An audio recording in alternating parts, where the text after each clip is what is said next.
Hello എൻ്റെ പൊന്നു കൂട്ടുകാരെ, ഈ കാണുന്നതിന് നമ്മുടെ വർക്കല ആയുർവേദ ആശുപത്രി ഇവിടെ വരുന്ന ഞാൻ ശീലാക്കിയിട്ടുണ്ട്. അവിടെ നിന്ന് തിരിച്ചിട്ട് ഇതാ നമ്മുടെ ശിവഗിരിയിൽ ഒട്ടും പ്രതീക്ഷിക്കാതെ എത്തിയിട്ടുണ്ട്. താഴെയുള്ള കച്ചവടം എല്ലാം അതുപോലുണ്ട്. മത്സ്യകന്യയുടെ കൊട്ടാരമൊക്കെ ഇതാ പൊളിച്ചെടുത്തിട്ടുണ്ട്. ഉത്സവത്തിന് വരുമ്പോഴേക്ക് തിരക്കാരണം നമ്മൾ ഇവിടെ കയറാറില്ല. ഇന്നെന്തായാലും അതിനെ സാധിച്ച് ആശുപത്രി പേണ്ട് ഞാൻ അകത്തോട്ട് കയറില്ല. ഉപ്പില്ലാത്ത കഞ്ഞി പോലെ ഗിരീഷിന് മീൻകറി ഇല്ലാത്ത ചോറ്. അതുകൊണ്ട് ഉത്സവത്തിന് വന്നപ്പോഴും നമുക്ക് ഇവിടുന്ന് ആഹാരം കഴിക്കാൻ പറ്റില്ല. അങ്ങനെ ഞാൻ ഗുരുപൂജ ഹാളിലോട്ട് ആഹാരം കഴിക്കാൻ വന്നപ്പോൾ ആ നീളത്തിൽ കിടക്കുന്ന ക്യൂ 3 സൈഡിലോട്ടുണ്ട്. അതുകൊണ്ട് ഞാൻ മാറിയിരുന്നു. അപ്പോൾ ഇതാ സായിപ്പ് മദാമയൊക്കെ നമ്മുടെ ആഹാരം കഴിക്കാൻ കയറുന്നത് കണ്ടോ.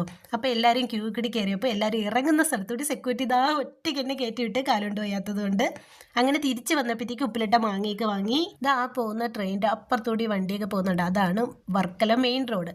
അപ്പോൾ ഇത് വർക്കല സ്റ്റേഷനിൽ നമ്മളെ ട്രെയിൻ നിർത്തിയിട്ടുണ്ട്. ഈ റോഡിന് ഞാൻ പോകുന്നത് ഇതൊരു ചെറിയ റോഡാണ്. അപ്പോൾ റെയിൽവേ ക്രോസ് അങ്ങനെ ഒട്ടും പ്രതീക്ഷിക്കാതെ ഒരിടത്ത് എത്തിപ്പെടാനും അത് ഒറ്റയ്ക്ക് നന്നായിട്ട് ആസ്വദിക്കാനും പറ്റി. സംഭവം കൊള്ളാം. ഇതങ്ങ് ശീലാക്കിയാലോ. വീടെത്തി ഉടനെ കിട്ടിയ മാങ്ങയും മുളകും വെള്ളം എല്ലാം കൂടി കുടിച്ച്. അപ്പോൾ വീഡിയോ ഇഷ്ടമായിട്ടുണ്ടെങ്കിൽ ലൈക്ക് ചെയ്ത് കൂടെ കുടിക്കും.